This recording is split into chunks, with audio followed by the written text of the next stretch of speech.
Hey, folks, welcome back to the Lincoln Project podcast. My guest today is Peter Simi, who is an expert on violent extremism in America. One of the things I wanted to talk about before we introduce this show is just yesterday, the Department of Homeland Security and the Secret Service have declared that this year's electoral vote count that takes place after the election results are sent in from the states at the Capitol is now an area of special national security concern. Why is that? Because Donald Trump in 2021 inspired a violent mob to attack the Capitol in an effort to overturn the election by seizing the ballots, by seizing the actual certified state results and putting this whole thing into question. The Department of Homeland Security has correctly identified that they may try to do it again. Trump's rhetoric warming up his crowds to say over and over again, I'm going to be cheated, it's a crooked election, is trying to set up the predicates for this. We're going to talk to Peter Simi today about the threat of violent extremism, why Donald Trump is one of its motive causes, and what we can do about it. Let's get going. Your task will not be an easy one. Your enemy is well-trained, well-equipped, and battle-hardened. There is not a liberal America and a conservative America. There is the United States of America. Good night and good luck. Hey, folks, and welcome back to the Lincoln Project podcast. I'm Rick Wilson, your host, and today's guest is a really smart guy about a really scary subject. Peter Simi is a professor at Chapman University of Sociology, and he has made it his work to study one of the weird undersides of American culture, and that's the underside of extremism, the culture of white supremacy, and the dangers they pose to the country and our democracy. So with that, I want to welcome you to the show, Peter. Thank you so much for joining us today. I really appreciate it. And I wanted to ask you a question right off the bat. In the post-Charlottesville era, is the white supremacist movement right now on offense or defense in this country? Oh, I think very clearly offense in a way that we haven't seen in recent history, quite frankly. And that, that's been building. It's not anything that's just happened overnight. Sure. You mentioned Charlottesville. That was a pivotal moment. People thought initially that was going to lead to a lot of disruption, and it did in certain ways. But, because of a variety of factors, including not the least of which then President Trump's basically endorsement in some ways. Equivocal, yeah. That was something we'd never seen before come out of the White House. Sure. So that had a profound impact, and certainly now we see the movement gaining ground in ways that are very frightening and quite frankly a very significant threat to the system of democracy, as imperfect as it is. It used to be back in the 70s and 80s, when the FBI had run this very long-running operation to help dismantle the Klan. And I grew up in the Deep South, and it scattered. It went deep underground. It broke up into smaller and smaller units. It was bankrupted. It was its ability to do violence at scale was largely, not entirely, but largely broken. The difference, though, with that was that the Klan had an almost, by the end of its life at that point, it had an almost clownish image. It was the 350-pound guy in the rascal scooter and the pointy white hat. It wasn't what it had been in the 20s, 30s, 40s, 50s, 60s. But the new model of white supremacy is a lot slicker and cleaner and more presentable. Talk to us about how that evolution has made the white supremacist movement into a much more social media driven phenomenon than it's been in the past, and a much more insidious phenomenon. Yeah, that's a great question. Several things happened in the kind of period following the time that you've just described. Mm-hmm.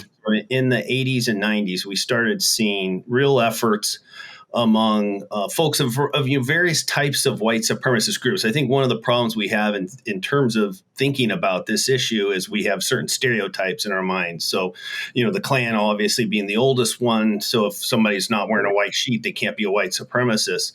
And, more recently in the 80s and 90s, it kind of morphed into the skinhead, the racist skinhead, the young girl with the shaved head and the swastika tattoo. We saw it in the movie American History X. Right.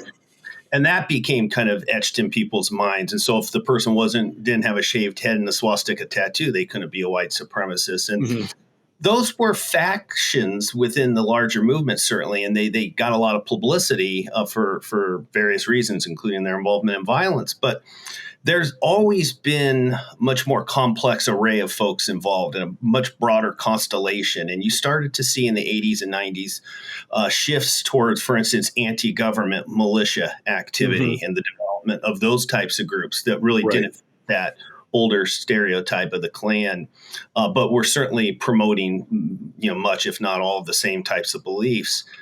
You started seeing a shift towards the idea of suits and ties. So folks like David Duke, who did, have some success with electoral politics, he was promoting, and others were promoting this idea of kind of blending into the mainstream. Let's stop using terms like neo-Nazi and hate and racism and white supremacy and use other terms like nationalism, patriotism.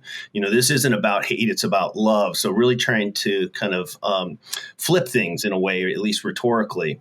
Another key factor here is in the early 80s, around the time of kind of the pre-internet days where you had electronic bulletin boards on computer systems. A number of white supremacist leaders saw that computer technology as the wave of the future.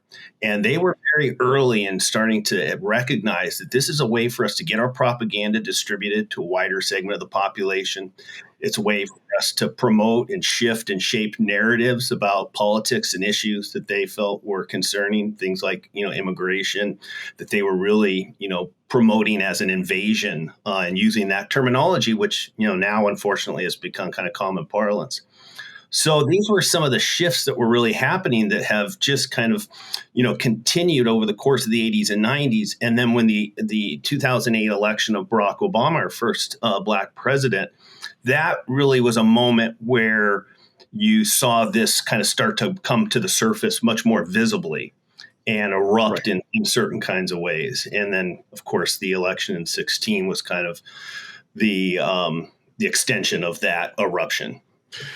So immigration has become inextricably bound with the white supremacist movement in the country.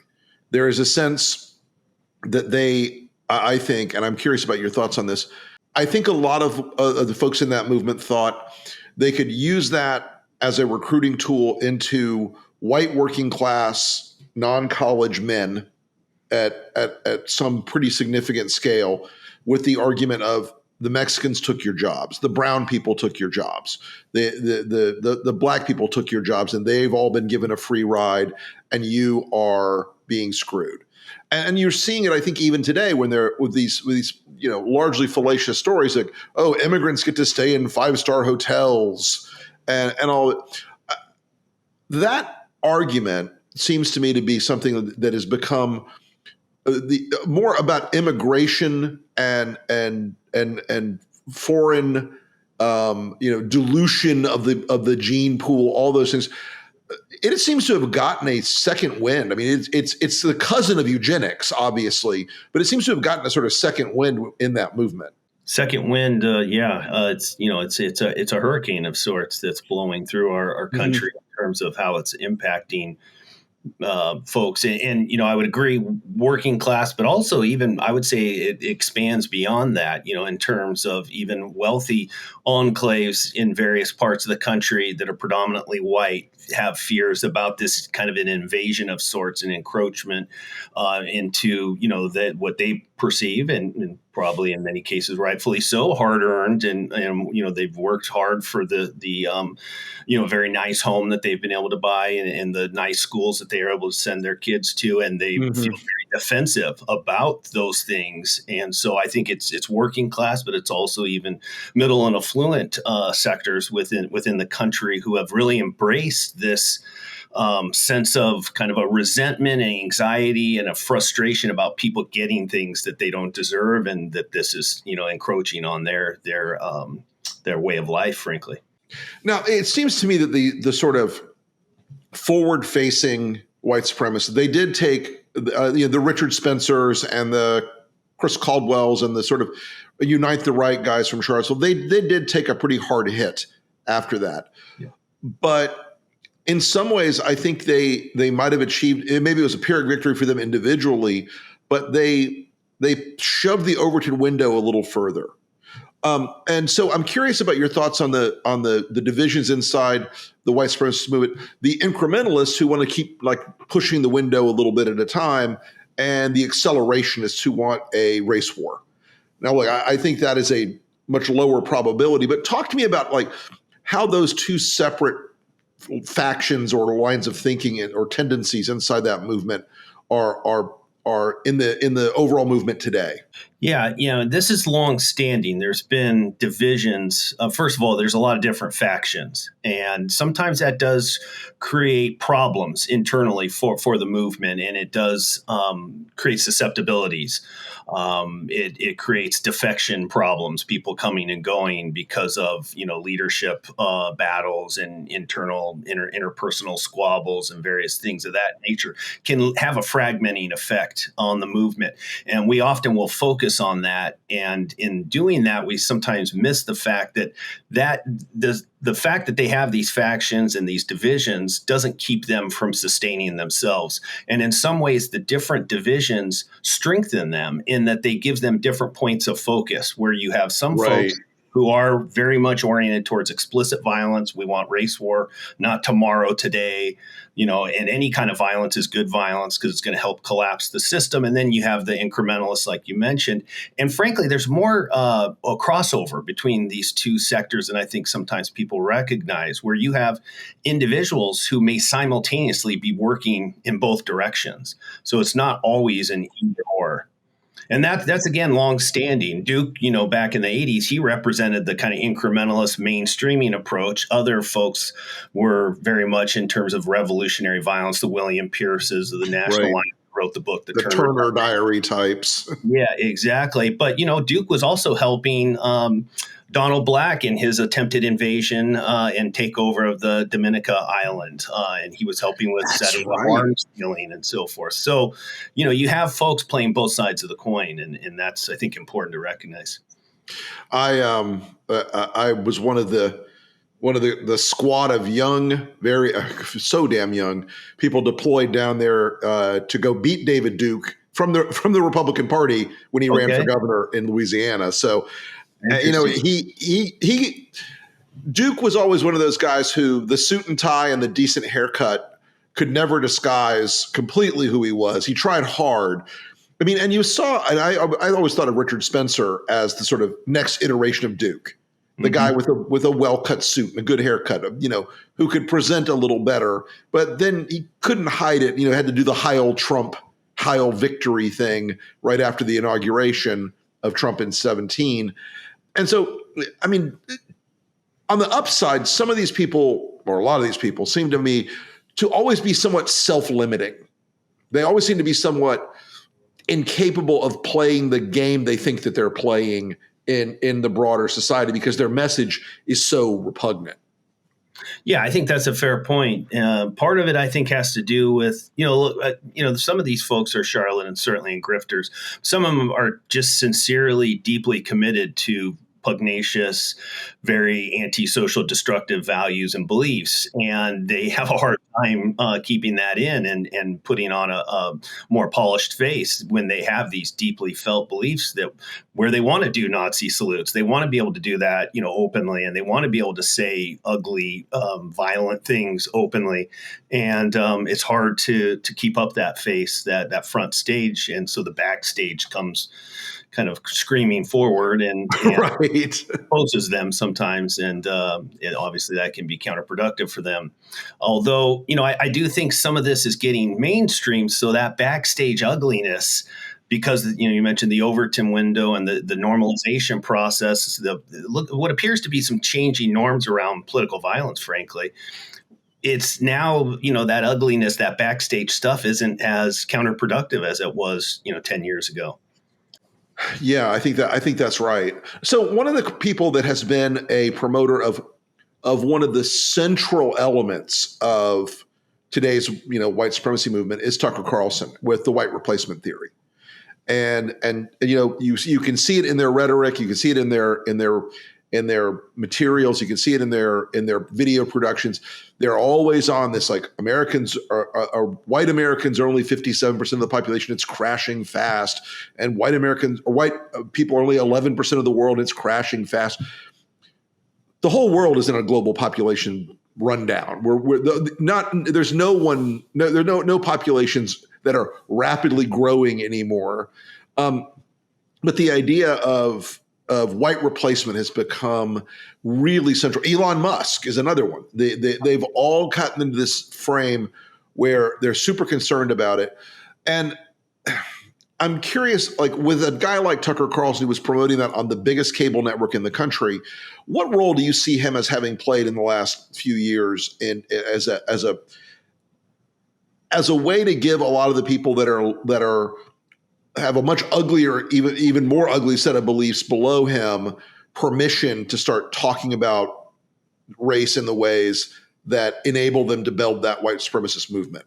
You mentioned permission, so I think that's an important word here in terms of thinking about permission structures that people like Tucker Carlson and Donald Trump provide large numbers of folks. And it's really actually, I think, hard to quantify the influence and impact and to really wrap our minds around how much this is likely. You're talking about with Carlson, millions of viewers every night when it's, on Fox and still now, obviously large following, large audience for things he's been doing on X and so forth. And so it's substantial, that's for sure. But again, it's really because, again, at least in recent history, we haven't quite seen anything like what we've seen in the last 5 to 10 years. Yeah, and I think that the idea of having a guy like a Tucker, he was able to appeal to a younger audience, somewhat younger. He was able to appeal by couching the white nationalism in demographic arguments and cultural arguments. And I'm curious, look, right now, 50% of the children born in America, they are of mixed race or of non-white or mixed race. And as my friend Stuart Stevens says, chances are they're going to stay that way. What do you see as the future for this movement? I'm kind of hopeful that it ages out eventually, but I think that there's a big effort inside of it, and I'm curious about your insights on this, to recruit younger and younger and younger people, to socialize them online primarily, and to convince them that their problems are because of Black people, because of brown people. Where do you see that younger recruitment of these kids coming in from, and how do you see that developing in the next few years?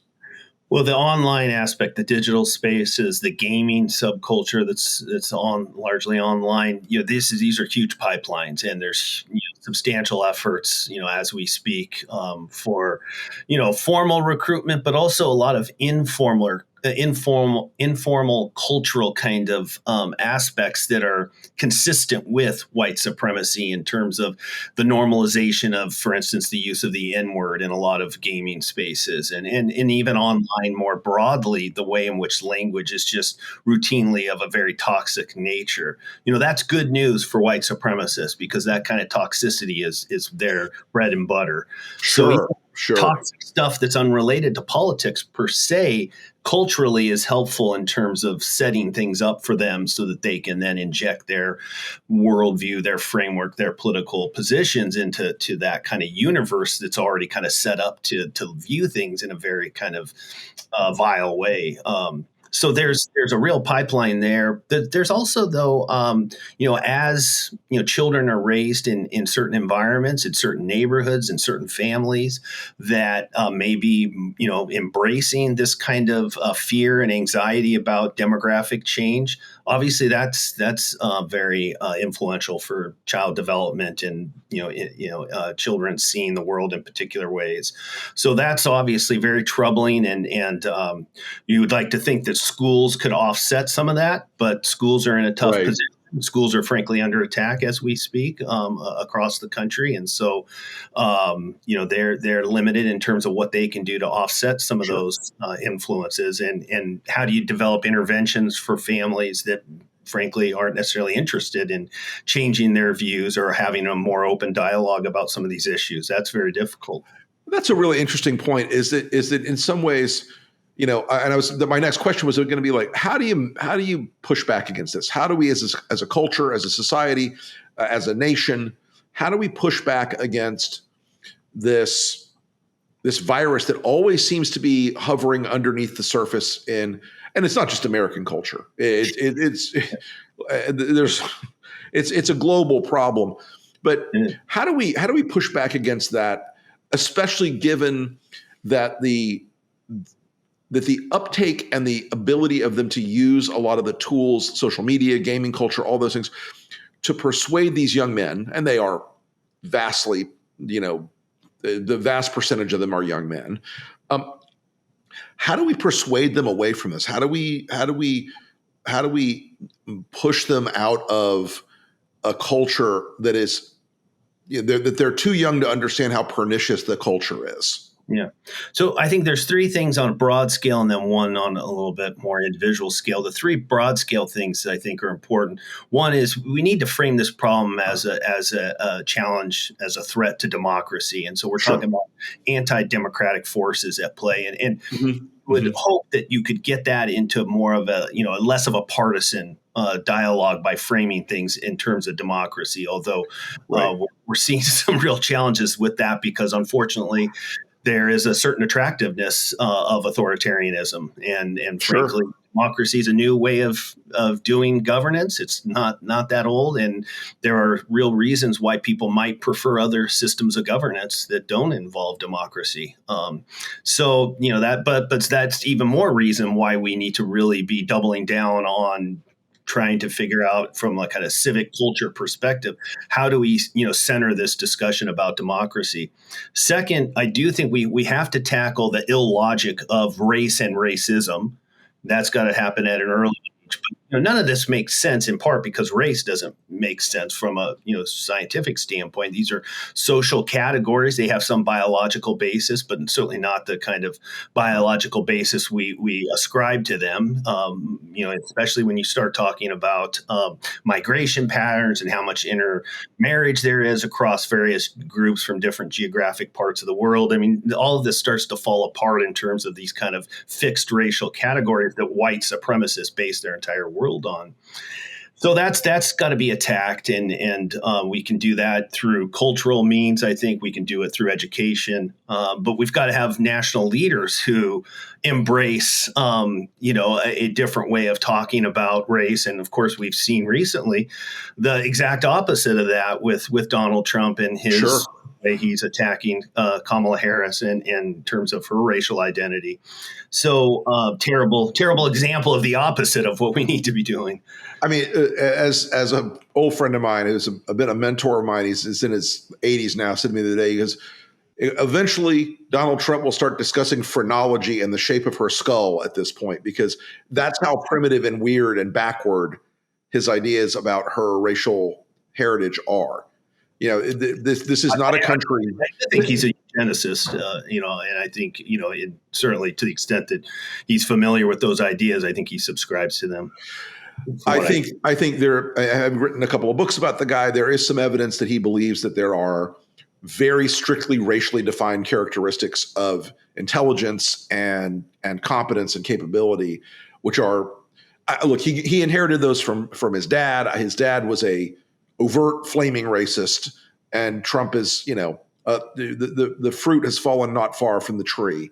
So let me just mention the third one, though, that I think is really important here is we've got to do something about social media in terms of regulation. They publish things on a routine basis. That's what they do. They're in the business of publishing, and yet we don't treat them as publishers. And until we start doing that, I just don't see a path forward. I am somewhat optimistic by some states, more aggressive action on at least trying to get some regulation in place around age restrictions, which, I think sense. We have this is the Wild West in terms of this technology. And it's, we're frankly engaged in what I believe is the greatest experiment in human history. And we have very little transparency. The evidence that we do have, which is really growing by the day, is the negative consequences in terms of things like mental health, depression, anxiety, the more time you're on these platforms. Sure. You have the people creating the platforms themselves that have publicly said they don't allow their own children to use the platforms they've created. I talked to a senior person at Instagram one time who has children, early teenagers, and told me absolutely no how, no way will they ever have a tablet or a phone until they're 15 or 16. I will not do it. They understand how dangerous these platforms are for younger kids. And one of the things that does concern me is, especially because it has become this somewhat walled off garden to people over the age of 30, is I was brief recently on, there's a whole Nazi TikTok. There's a whole white supremacist TikTok. There's a whole cute dance moves. And yet, they throw in that the Holocaust was a lie. All these things. I worry that we are, look, after 2016, everyone was freaked out about Facebook. But I worry that the social media technology and the online communities have evolved more quickly than government, certainly, and society can respond to them. And it may end up being a vector where a lot of this racial animosity and animus and incitement develops that we're not even clear about. I mean, Twitch, another area where, if you're under 30, you're probably not super familiar with some of the subcultures that exist in some of these games. And as you said, they've normalized a lot of racial hatred on those things. And I'm not saying we have to get rid of them. I'm just saying we need to be cognizant of what they are in the development of these subcultures that are so dangerous for a representative democracy.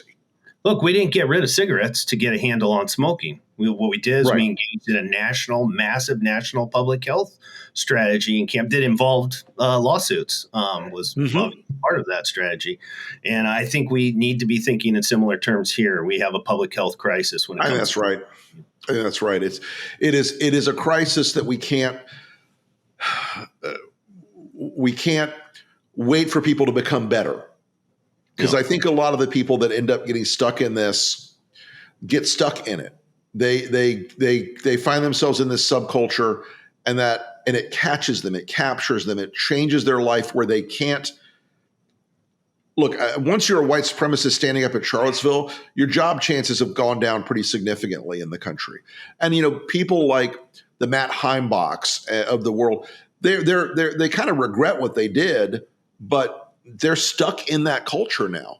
They're in a broken culture that has embraced evil, and they can't force themselves out of it. It takes a lot for them to do that. It takes a lot for them to have the courage to do that. I don't think we could just deter them, is I guess what I'm trying to say. I think we have to persuade and give them a path out. If you tell them that once you've done this, you can never ever leave it, that keeps them stuck in a frame of racial hatred. Well, that was my fourth individual issue that in terms of intervention is that, we need to invest in more efforts. We have some, in being in various stages of development, and they need a lot more, I think, resources. We need a lot more work in terms of figuring out how to structure and organize them in a professional manner. Right. So that they're consistent with best practices in mental health, social work guidelines and so forth. It's been kind of a field where there are these programs that provide interventions to individuals that are engaged in these kind of groups that want to leave, or maybe they've left, but their life is still, really a mess, frankly, and they haven't been able to reintegrate into society like you were describing. And so, these programs try and help those individuals. And those are really important programs, and we need more of it. And we need more investment in those efforts and trying to figure out what are the best strategies to help individuals. And, some of these individuals do have deep-seated, long-term mental health problems that haven't been treated. Sure. And they need treatment. Some individuals have just no opportunities in terms of education and job training, and they need that. Some folks have tattoos all over their bodies and even over their faces, and that they need those obstacles removed, and that can be quite expensive. So there's all kinds of different sources of support that we could provide to individuals to increase the likelihood that they leave that life behind and really build a new life that's not based on hate and extremism. Yeah, I think that giving them a pathway out. You never want to, if you're in a battle, you never want to leave people with no option but to fight to the death. You want to give them a path out. And I think that's one of the things that is important as we look at this is like persuasion, sanction, but also, an ability to rehabilitate is something that I think is really important. Very, very important. I've spent a lot of time with formers, folks who aren't involved anymore. And in some cases, they have really radically transformed themselves. They're now involved in not hate activism, they're involved in civil rights activism, or they're deeply religious and involved in their church, or they're doing volunteer work to help people, immigrants, in refugee situations, and helping them rebuild their lives. And so, there's folks that really do go from that kind of hate and extremism to a very different life that is quite positive and productive. And so we want more of that, obviously. Right. And I do think the story of America is this arc. When my German ancestors came here to this country in 1820, they were the scum of the earth. They were European filth. Why are we having these people come here?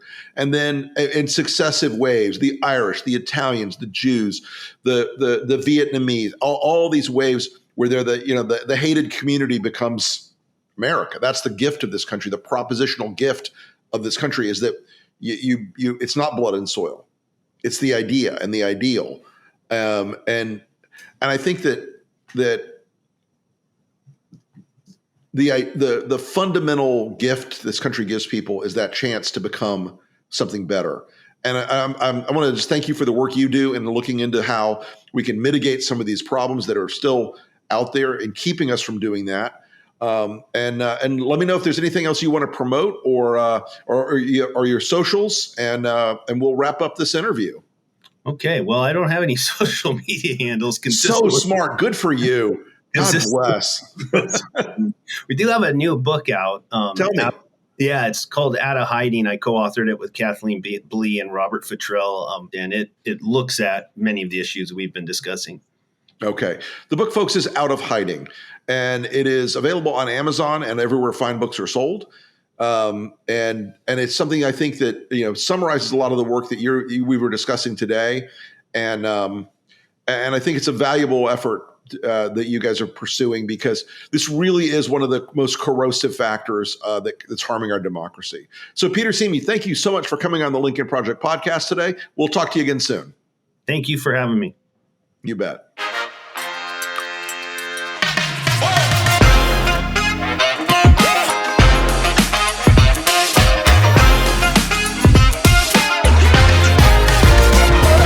Good night and good luck.